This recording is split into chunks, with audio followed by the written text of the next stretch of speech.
There's a new technology that not only cleans wastewater, but produces biogas that can be used to generate power as a byproduct. And it's all being done locally. Anaerobic membrane bioreactor technology, or ANMBR, is being developed in partnership between petrochemicals giant Sasol and US electrical services firm GE, and will dramatically help save water and limit the negative impact of water scarcity on the country's economy. When we do our gas to liquids conversions, where you take natural gas, you reform it, you go through a hydrocarbon synthesis step, and then you refine it into a final diesel product, one of your big byproducts is water. Now, that water comes out of the process associated with some organic components as well, some certain acids and certain alcohols.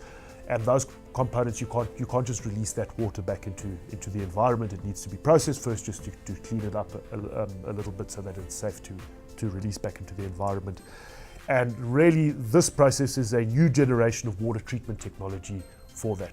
Traditional aerobic methods require large amounts of air and, by implication, large amounts of electricity. It also produces much waste.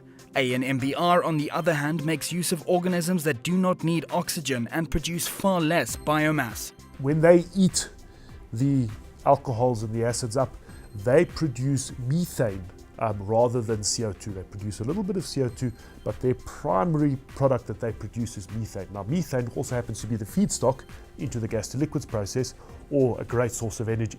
So we can then use that methane and either use it to generate electricity, or in principle we can actually recycle it back into the process itself, and thereby upping the energy efficiency of the process. The technology is being refined at Sasol's R&D campus in Sasolburg, but is being developed in partnership with General Electric, who provide much of the membrane technology. Sasol will have the exclusive rights to use the process in their plants, while GE will have the right to market this to other industries. But in a world where water is becoming an increasingly scarce commodity, the process's knock-on effects could be significant. This isn't going to solve all water treatment problems, but there are a large number of applications where this technology, I think, is going to substantially allow people to lower the cost. So it makes it more accessible to people. It makes it less energy intensive, so that people don't have to bring in a whole lot of energy into a process, but instead can start generating energy locally to use in some way. And I think for a company like GE and Sasol, it's a win-win situation. So we're always looking for opportunities to improve our wastewater treatment from a quality point of view, from a reuse point of view, and certainly from a cost point of view. And so all of those elements flow together very nicely. We will look for applications within our existing operations to try and make things a little bit more efficient.